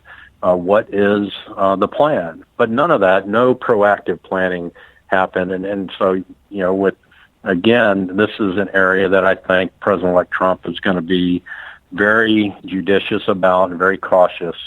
And so I think he's going to be bold as he makes picks for VA secretary and pick the right people to get stuff done, change agents, transformational change agents that can do things that take care of our soldiers, sailors, airmen, and Marines that have done the nation's bidding. Obama didn't care. He doesn't care. And it's about time we've got somebody who does. Now, I have a question from one of our listeners. I'm going to ask that in a second, but I just want to make a little observation because we were talking about China. Now, it's really odd how China and Japan have swapped positions because tomorrow is the 75th anniversary of the Japanese bombing of Pearl Harbor, where over close to 2,300 American citizens were murdered. Right now, China is making the moves that Japan had done 75 years ago. And no one in the Obama administration has learned from history. But I'm glad that we have someone like Trump that is going to go out and put his foot down and say, oh, no, we're not going to have a repeat of that. The question I have coming in is from Sue. She's in New Mexico. And she wanted to know, let me go over here. what you think about the nukes that are still on the U.S. bases in Turkey, since we're having a rather contentious relationship with Turkey lately? Yeah, so that's a great question. Incirlik military base and Air Force base in Turkey it's well known. I'm not giving away a state secret here. It's a very insightful question from your listener, and we've got forces, the police forces, military police forces that secure those bases, and certainly they're in very secure locations. And even if, God forbid, they were to get into the wrong hands, the codes for those weapons are not with the weapons. So it would be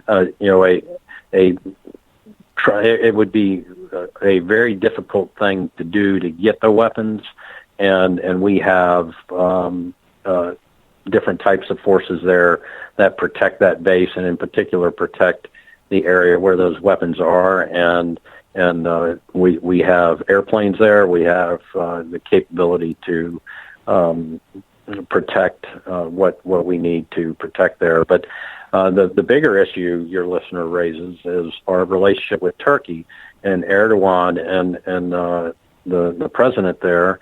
He's had some trouble because we as the United States have not backed the NATO, and when Turkey was attacked by ISIS, we didn't consider enacting Article 5. France was attacked, Belgium was attacked, Greece was attacked, and Obama sits there and he goes to the Philippines or he goes somewhere else.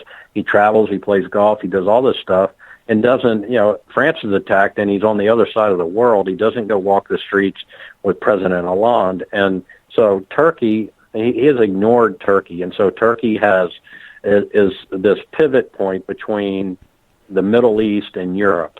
And it is probably one of the most crucial geopolitical countries in the world. They're 99% Muslim, but they're westernized Muslims in many cases. And they are known for trade, and they're known for their economic centers, and they're known, of course, for tourism there. But Erdogan has ISIS attacking into his border. He's got Kurdish rebels attacking and trying to carve out Kurdistan in the eastern part of the country. He's got this relationship with Syria that is very confusing with regard to whether or not he's going to support Assad or not support Assad, if he's going to be with Russia or not be with Russia. And meanwhile, he's dealing with a coup where he's got to expunge military officers, and he was popularly elected, and what overthrew the coup was the people turned out. And so there's a big Western media bias on this, that he's a terrible guy, and he may not be a perfect guy, but at the same time, we have not done anything to support him. And just like Obama doesn't like Israel and doesn't do much to support Israel, or one ally there, Obama has, in effect, damaged almost irreparably the two most important relationships and allies we have in the Middle East, Israel and Turkey. And this is a direct result of atrophy of foreign policy. And it's a perfect example of what I'm talking about. Our interests in Turkey, to include the nuclear interests there, are vital to the United States. But because we can't call Islamic extremism a threat, and we really don't care about what's happening in Raqqa or Aleppo, then, let it, whatever happens, because, it's no biggie. As long as we can have sex changes in the military, all is good. That's Obama's figuring and stance and position, and he's done nothing to change that. Yeah, well, with Syria, I get so confused on where this administration stands. There's no fly zones. Now there are fly zones. No fly zones. We're supporting this group. No, we're sending arms to that group. I have no idea what this administration is doing in Syria. Can you explain this to me? So I can unpack that a little bit for you. The bottom line is, the Clinton, when she was secretary, of state said, Assad must go. We need regime change in Syria. So Obama, not knowing, much about foreign policy or really caring, said, okay, so, Assad must go. Assad is bad. And Assad used chemical weapons. And Obama drew a line in the sand and said, if you use chemical weapons, there will be repercussions.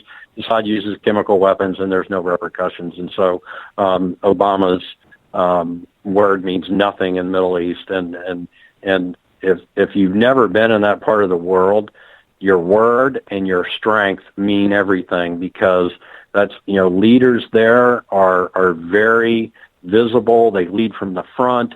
And when you cross a line, look at what happened with Jordan, King Hussein there, and when ISIS killed the pilot, that it was about a year ago. They burned him in a cage. The king of Jordan took 2 ISIS prisoners out and had them executed, and so it's a very much an eye for an eye world, so with Obama saying, please don't use chemical weapons or I'm going to have to do something. They use chemical weapons and he does nothing. And so Assad is, quote unquote, our enemy. And we are trying to train Syrian rebels who want to overthrow Assad. We're taking that same group of rebels and trying to train them to fight ISIS. Those rebels really want to move west to Damascus to overthrow Assad. We're trying to train them to move east and south to fight ISIS in Iraq and in other places. And so we're training them and paying them and all of that. And I think General Austin had said, I want to say almost a year ago, that after $500 million, we had trained 4 rebels to do that. And so that's not great return on investment there. And so you've got Turkey, then you got Syria, then you got Iraq, and Syria is where all these refugees are coming from. And what the big thing with Turkey is, the European Union has promised them about $6 billion to hold about 3.5 million refugees in Turkey. And Erdogan's latest tete-a-tete with the European Union has been, look, you're not paying me the money on time. I'm holding these refugees. I'm responsible for the care and feeding. If you don't pay me the money and also accelerate my entrance as a country into the European Union, then I'll just open the floodgates and let these 3.5 million refugees go into Bulgaria and then throughout Western Europe, and it'll be even more of a strain on your government. And this is the lack of leadership from Washington, D.C. today. This is also the lack of a very short-sighted European Union, very leftist organization that is very let 'em eat cake. You talk about the hypocrisy here. The European Union is paying another country to hold refugees because they don't want them. And so Turkey is holding these refugees. Erdogan is saying, hey, if you don't speed up my application and bring me into the European Union, which we should want him to do and want them to be a member of, then he's going to release the refugees. And then meanwhile, Syria has a continuous brain drain, and all you've got left there are Assad people that want to employ chemical weapons and rebels that want to fight Assad, but we're trying to get to fight ISIS. And Russia is supporting Assad while taking off from Iranian air bases and dropping bombs on the rebels that we're trying to train because sometimes they're going to the west. Did you get all that? Yeah. So I mean, it's a very complicated situation, but most things in the Middle East are. Well, you left out the part where Hillary Clinton, as Secretary of State, sold uranium to Russia, and Russia in turn sold that very same uranium to Iran. But then again, Iran is not developing nuclear weapons. Nah, not at all. Just forget about that underground processing center right next to one of the most holiest sites. Really? Yeah. Now Iran is now in Iraq. side by side with the Iraqis. It is so Yeah, so we got the Quds. Yeah, you've got the Quds forces. So historically, Persians and Arabs hate each other, right? They've been fighting for millennia, and so the centuries-old hatred and fighting between Persians and Arabs, it just didn't go away. What you've got is a Quds force inside Iraq seeing a power vacuum that we created, and with Obama.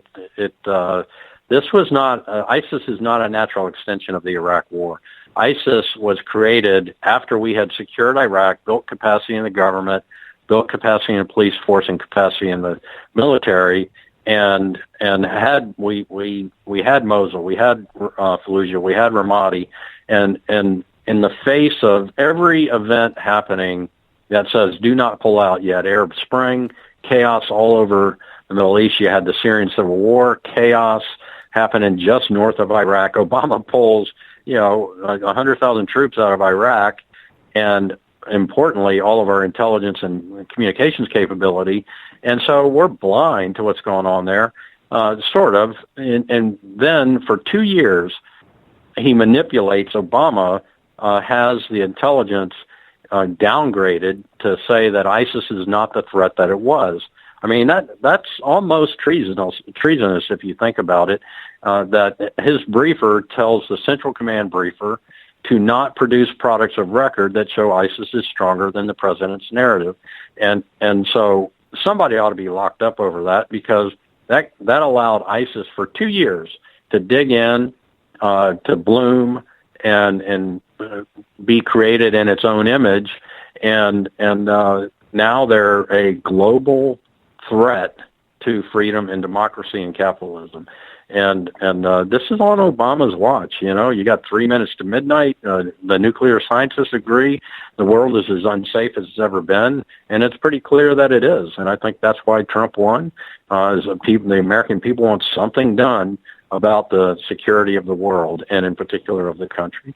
Yeah, the scariest part is ISIS didn't exist, and now all of a sudden, in a very short few years, they go from being only in one country to being over in 30 countries. And we have an ISIS or a Muslim extremist investigation in every single state in our union. And I will add also in our territories, because I know they're down in the Virgin Islands. I know that because on 9/11, my parents live in St. Thomas. They heard the Arab compound shooting the rifles in the air on 9/11. And that was in our own territory in the Virgin Islands. It has gone crazy when there's a lot of work carved out, and I don't think Trump will be able to achieve everything we need him to do in just 4 years. Well, let's hope we get 8. I mean, yeah, what we need is a long-term conservative approach to foreign policy and fiscal management, and into the social issues within the country, so that we can stop the dissolution of America, which Obama and Clinton very clearly had us on the path of, and so as Donald Trump said on the campaign trail, a country without borders is no country at all, and all you got to do is look at this craziness going on in the Middle East to realize that. Now, I'm going to go back and reference again to Pearl Harbor, because the buildup we had of military equipment going into World War I, we were doing everything based on, ground and sea battles. We're in a new age where we're not going to see the traditional fighting that we did in World War II. What would you recommend, instead of going for these really high expensive, like the F-35s, that is another boondoggle, rather seeing billions stuck in this one plane at 3 different versions that still does not fly properly? What would your recommendations be for equipment to bring our military back up to the fighting force it should be? Well, I always think that you've got to stay apace with research and development, technological advancement, because if you don't do it, somebody else is doing it. And so the military has been a leader in that for many, many years. The CDMA chip that's in all our cell phones today was developed by the military and then purchased by Qualcomm, and Qualcomm then found a way to commercialize it. And so there's things like that become so important to our economy and to corporate America and to our daily lives. And so the airplane, Trump today says, Obama ordered a new Air Force One that I guess he was building for Hillary, and they're about $1 billion in cost overruns, and Obama says, excessive overruns, cancel the order. He tweeted that out today. I thought it was great.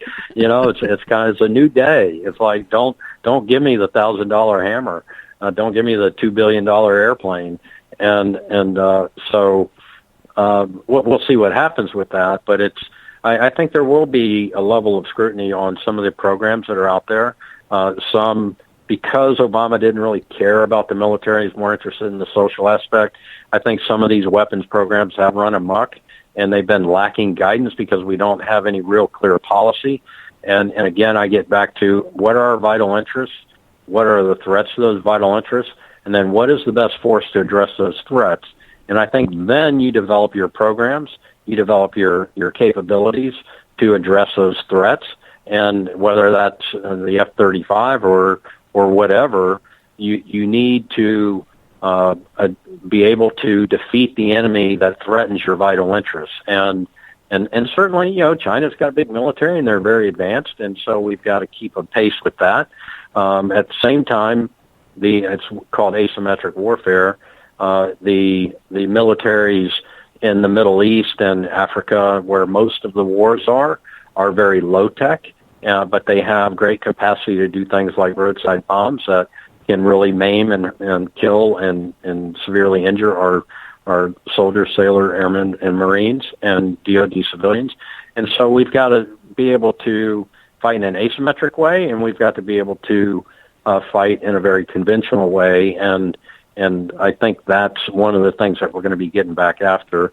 I can't predict which programs are going to be needed. I think that, I know that we've got a very severe threat in Islamic extremism. And, one of the things we ought to be investing more money in is cyber warfare, because it's a political ideology. And so how do you defeat a political ideology like Nazism or communism or Islamofascism? That's what's happening today. Islamic extremism is every bit as dangerous as Nazism. Think of the millions of people that have been killed already by Islamic extremists, and you can, because it's not as controlled or machine-like as Hitler, but it's still there. Whether it's Bin Laden or it's al-Baghdadi or whomever, they are trying to kill as many people as possible in the name of creating chaos and exterminating peoples that they don't like, such as Christians and Jews. And so that's what's happening today on Obama's watch. We're 3 minutes from midnight. And so I'll stop there. Well, people don't realize the marriage between Hitler's Nazism and Islam all throughout World War II, or the marriage between Germany, the Kaiser, and the area of Islam in World War I. They don't know that history. We have a question in the chat room coming up from Adam. I want to thank everyone for the questions and the comments that you're posting up there. Thank you. Adam wants to know that we've been in the war on terror for 15 years. How much longer is this war going to be going on for? And since the war on terror is the second part, we have an increase in terrorism worldwide. What are we doing wrong? Oh, boy, those are loaded questions. I think I think those are all good questions. So I'll start with the first one first. The Bush administration, which you had in Rumsfeld and Wolfowitz and Pearl and Feith and all those neocons, when a fundamental mistake was made early on. I was a colonel in the 101st Airborne in Kosovo when 9/11 occurred. So they all came to office believing that Saddam Hussein was the biggest threat to humanity at the time, and didn't really do the second order calculus of Hussein and the Arabs versus Iran and the Ayatollah there, and how they locked each other into mortal combat on the border, and really it was a war of attrition between Iraq and Iran, and we had no-fly zones, and Iraq was pretty much in a box.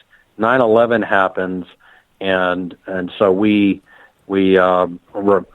Rumsfeld, very arrogant, very contemptuous of the military, held the military, particularly the leadership, in low regard and esteem, did not trust the advice he was getting from Joint Chiefs or the generals such as Shinseki and so forth, and really just kind of went off on his own with his neocon buddies and said, give me some special forces and give me some Air Force, and let's bomb these guys and husband our resources for the real fight that we can now make available, which is Iraq.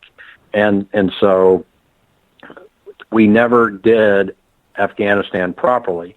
And having been a member of the 82nd Airborne Division, the 101st Airborne Division, and the 10th Mountain Division, all of which are in the 18th Airborne Corps, my pedigree was screaming at the time, if we were ever going to use the 18th Airborne Corps and bring the 101st into Pakistan and get into that tribal area, jump the 82nd into these airfields that we knew we needed, and bring the 10th Mountain in from the north, and then pop them like a zit and squeeze them through Tora Bora right into the 101st Airborne that would be waiting on the other side of the mountains, we would have been able to wrap that up in pretty short order, and then move on to the next thing. And because we didn't do that, because we accepted the illusion of victory when we bombed and the Taliban said, let's live to fight another day, and they went into the tribal areas where we were not, and we trusted the intelligence service in Pakistan, who is absolutely on the side of the Taliban, because it's their geopolitics there. And we can look at things through an American soda straw, but at the end of the day, they don't care what we think or believe, and having the U.S. locked in mortal combat in Afghanistan was a good thing, because what it did is it created more targets, was able to inflict more damage on the West, and so we've been there. True, I've been there, and I was there for 13 months straight as the deputy commanding general of all the troops there, and it was a very rewarding period of my life, and it was also a very frustrating period of my life because we did not have the resources we needed. Afghanistan is 1/3 larger than Iraq, has 8 million more people, has infinitely harder terrain, and infinitely less infrastructure by which to move. And there were 200,000 troops in Iraq when I had 25,000 troops in Afghanistan to fight an enemy that was every bit as tenacious as the Iraqi forces, and yet the attacks of 9/11 were planned in Kandahar and by the Taliban and Al-Qaeda. And Al-Qaeda was the architect, and the Taliban was the protector of Al-Qaeda. And so our real enemy, the destruction that the American people wanted, was of Al-Qaeda and the Taliban. And we never did that right. And so the seeds of this long war were planted by very faulty planning and execution and assumptions by Rumsfeld and President Bush and others who really went down this path that Iraq had, quote unquote, more targets, as Rumsfeld said. I mean, it was pretty idiotic to think that we were going to get away with creating a supporting effort in Afghanistan and then be able to exit that thing, because anybody who's been over there knows what a challenge that can be. And if you don't do it right up front, you're not going to end up with a good result. And so we've had this not good result. It's really hard to build nationalism in a really bifurcated country like Afghanistan with 60 or 70 different tribes, and so you can't create this nationalist police force or a nationalist army or this nationalist government. And because it's so disaggregated, it's very hard to move forward, to get any kind of progress. And our whole idea is to prevent sanctuary for terrorists. And so until we've done that, I don't think we can properly leave, which is why we're still there. And so the seeds were set back in 02 and 03 when, or even late 01 when we really had this half measure approach to the fight. So how much longer are we going to be fighting there? I think that we're going to again look at national interests, the vital interests, and determine whether or not it's vital that we deny sanctuary in Afghanistan and or Iraq. And the key is it's such an interconnected world today. How do we have access to these ungoverned areas so that we can eradicate terrorists before they do another 9/11? Because that's how 9/11 was planned, and the training that took place to go execute 9/11. That's what we've been trying to do. I think we've done it effectively. I'm proud of a lot of the things that we prevented from happening, on the homeland in Afghanistan. People we captured and intelligence we got and plots we thwarted. And that happens. That's real. And so I think there's some value in being there with nothing but intelligence apparatus and communications apparatus. Well, I just want to mention, I extended the show a few minutes because there's so much interesting here. But I want to take you back a little bit further because I think a lot of the seeds also were planted back in February of '93 when the blonde sheik had the World Trade Center bombed the first time. I was just across the Brooklyn Bridge in the 90th Police Precinct. I was on duty that day. And I remember the teletype going out, calling everyone up. My sister-in-law was working in one of those buildings when they tried to bomb it the first time. And I think the biggest problem there is that they saw that the United States, instead of responding in kind by attacking radical Islam at its roots, they said, no, this is a criminal issue. We're going to go through criminal courts. We're not going to look at this as an act of terror. And I think by failing to recognize that as an act of terror was one of the greatest mistakes the Clinton administration did. Yeah, no, I agree. There's another president that was nearly as uninterested in foreign policy as Obama, but I thought Clinton did a better job at least being interested in Europe and the stopping the wars in Bosnia and so forth. But that was something that I was heavily involved in all of that. But the lack of, it's kind of like saying, if you use chemical weapons, you'll pay the price. And, you attack our World Trade Center and nobody pays the price. And Clinton had an opportunity to kill bin Laden and he didn't. It was that simple. All of this could have been avoided if Clinton had done his job as commander-in-chief. So, yeah, I agree 100% with you. All right, Dave, you want to ask a question? Go ahead. Well, Adam made a comment in the chat room, said, since the war on terror, we've had an increase in terrorism worldwide. What are we doing wrong? And I would like to ask the general to address this specific question as it relates to those people who seem to think that, and I'm not disagreeing with his previous description of the Obama's foreign policy and the errors in it, but those that want to point to America as the cause of all of this, that somehow we are responsible for this increase in terrorism worldwide, because I don't see it. We responded to something that existed previously, but now we're responsible for what happened. Right. No, Obama's the number one pointer-in-chief there on America is the cause of so much unrest around the world, and it's his firm belief that American power has created this unrest. And so to get at the question of the increase in terrorism, right now, fully, I want to say, 25% of the world is at war, and most of those wars are in the Middle East or Africa. and there's 4 major wars going on right now, and this is all qualified by number of casualties and that kind of thing. And the 4 major wars are Iraq, Afghanistan, Syrian civil war, and then Boko Haram. And then there's about 12 just below that 10,000 casualty number, and then there's some other number, and fully about 56 countries right now, maybe off 1 or 2 on that number, are engaged in conflict, and it's because of a lack of American leadership, in my opinion.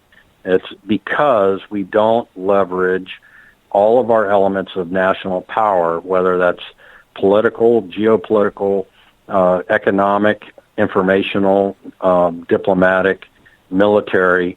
What we tend to do is throw the military out there and say, hey, man, go fix this problem. And then we don't put the other elements of government power beside it and solve the problem holistically. Right. And because we have a very fractured approach to foreign policy, you got a president that doesn't really care about foreign policy. You got a cabinet that's really interested in writing their next book, and they're all just kind of out there doing their own thing. There's no cohesion there. There's no concerted effort to get rid of ISIS, for example, and we're paying Iran billions of dollars. They're a major state sponsor of terror, and that's the engine, the economic engine behind terrorism is all these diasporas, and the United States giving money to Iran to fuel Hamas and Hezbollah and others, and there is chaos reigning right now because of lack of leadership from Washington, D.C. Like it or not, we're the global power, and it is upon us to demonstrate that leadership, build up our force, and be able to crush an enemy when they present themselves. And we just have not been there for the last 8-12 years. The reason I brought that up was because I wanted to inject a point that I think is all too often overlooked, and that is that within that culture in the Middle East, the one thing that seems to be most often neglected when we assess just who this opposing force is that when they have a very long history, and I'm talking about centuries old, that when they aren't making war on the outsiders like those of us in the West, they're making war with each other, just like they're doing in Syria today. And I think that's a critical component in understanding their mentality, because they're talking about how do we fight this war on terror and how do we win. And if we don't understand that about our enemy, then it doesn't matter what strategy we adopt, it's not going to be successful. Yeah, no, I agree with you, Dave. The bottom line is sort of like I mentioned before, Hussein and the Ayatollah were locked in mortal combat, lobbing artillery at each other for decades, and when we removed Hussein from that equation, that meant that there was a power vacuum, and now the Persians are in Iraq, and they're trying, they're not there to help fight ISIS. They're there to secure terrain and power and oil fields. And this is a long view move for Iran. They've gotten a free pass from us to build nukes. They've gotten billions of dollars. We paid them ransom to get some of our folks back, and now we've given them free pass into Iraq. Obama's going to talk about his foreign policy successes at Tampa. That's either that, in my view, that's like a 90-second speech, and 45 seconds of that is hello, and the other 45 is I'll see you later, because there's been no success when you look at Obama's past, and so that where we are today is a very dangerous situation, because it's a great question. Why is there more terror today on Obama's watch? And the key is because he has not led the world superpower to to prevent that, and it has made the world more unstable. It's threatened our markets. It's threatened our allies, and we've done nothing to reinforce them whatsoever. We've got so much we can go, because I could have mentioned Estonia, Lithuania, and Latvia. My husband has family in that area. Putin sailing his ships around, circling around the British Isles. There's so much more to talk about, but we've kind of run out of time. I just wanted to finish the show, General, and you're definitely invited back on. I'll get a hold of AJ and get you back on, because you're a font of information. I just wanted to ask your parting thoughts here, because tomorrow is the 75th anniversary of Pearl Harbor, if you wanted to say something. For me, I'm proud to be on your show, and I just tell you that I'm encouraged by President-elect Trump's election, and really appreciate the opportunity to talk about my books, 3 Minutes to Midnight and Foreign and Domestic, Make Great Christmas Presents, and thank you so much for being on your show. Oh, it has been our pleasure. General, you have a very blessed and happy evening. You too. Thank you very much. All right. And check out his website, which is his name, ajtata.com, ajtata.com. Dave, thank you for hanging around, and we'll talk and have you back on also. And one of these days, you're going to write your book, and I'll have you on here too. But don't forget to give AJ a call. Just wanted to know if you had any parting thoughts in reference to the unfortunate anniversary of Pearl Harbor tomorrow. Well, I'm one of those. I lost an uncle in World War II, so I never got to know him. It was before I was born. He was a navigator on a B-24 Liberator flying over Germany, was shot down, and from the reports, we understand he bailed out, but his chute never opened. Mm-hmm. And so that always generated in me a great respect for what that generation went through to win that war on our behalf. And they had gone through a period of adversity in the Great Depression. They knew what it was to be deprived of basic commodities in their daily life, and that's something we as Americans hardly know today. And I don't think it's in our best interest to believe that we can go into fighting all these battles, especially the unending war on terror, in the same mindset they did. They set a great example for us. But if we go in there expecting for our troops to live in college dormitories and have their iPhones and their Xboxes and all the other comforts of home, we've already lost that war before we even set foot on the battlefield. So I think we should look back to that history and salute and respect them for having made all of those deep, deep sacrifices on our behalf, because it's only because of them that we can sit here today and have this conversation. Wow, that was fantastic. Thank you so much, Dave. And we'll be talking. We will, Kel. Have a great one. We'll talk soon. Absolutely, Major Dave. You take very good care of yourself. Merry Christmas, everyone. Merry Christmas. And don't be afraid to say bye-bye. Merry Christmas, because that's all what it's about, Christ in Christmas. Oh, Amen. man. Amen. Oh, man, what a fantastic show we've had today, Cal. And I really did have to extend it because I did not want to cut the General off. But it's so much great information from Dave, Major Dave. Check out his website. Check him out. There's a link on the show description to his Facebook page. Also check out his North Carolina Chamber of Conservatives. He said there's a webpage on that also up on Facebook. Check it out.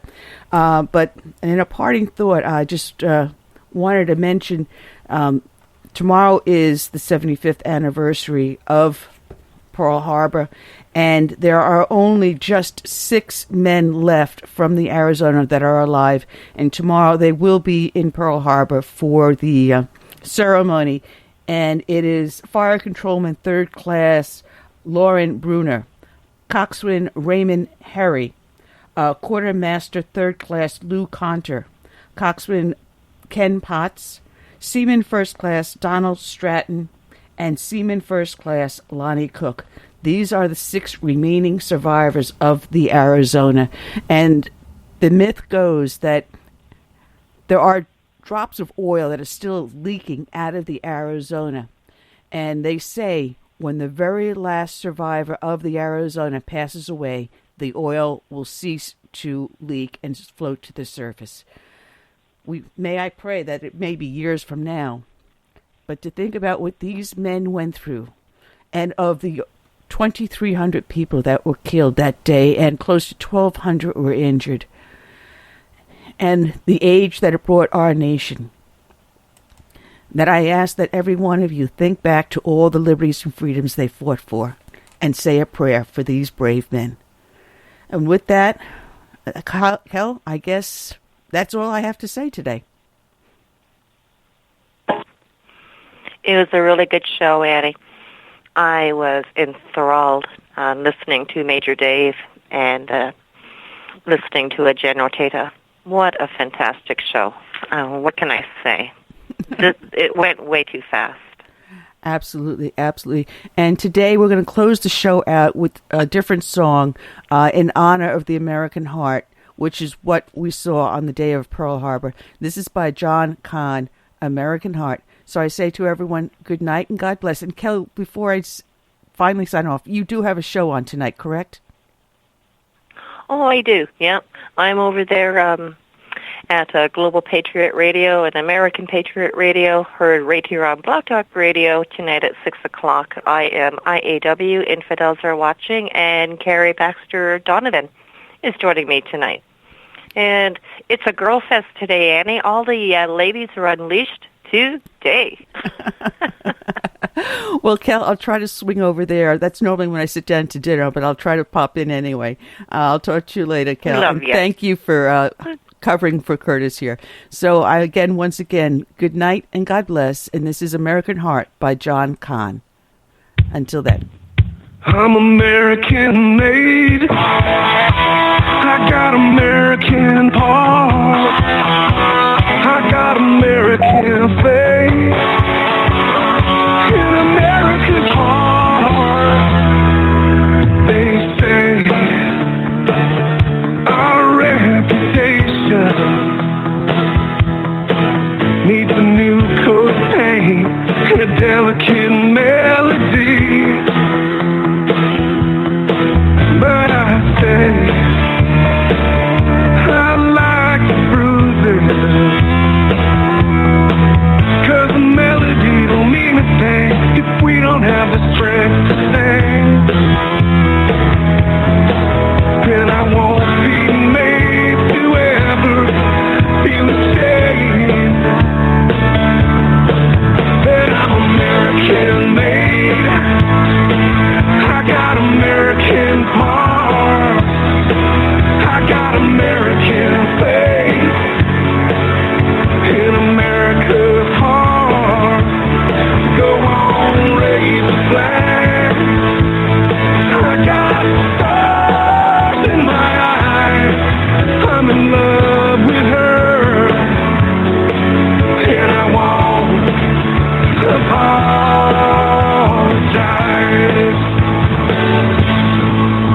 They say that we need changing, 'cause if all the founding fathers seem to get it wrong. Oh, but I say that I still believe in the greatest innovator, liberator, cultivator, freedom knows. So I suggest you take a look inside. Man, I think you changed already. You went and lost your pride. But I'm American made. I got American heart. I got American faith in America's heart. Go on, raise the flag. I got stars in my eyes. I'm in love with her, and I won't apologize.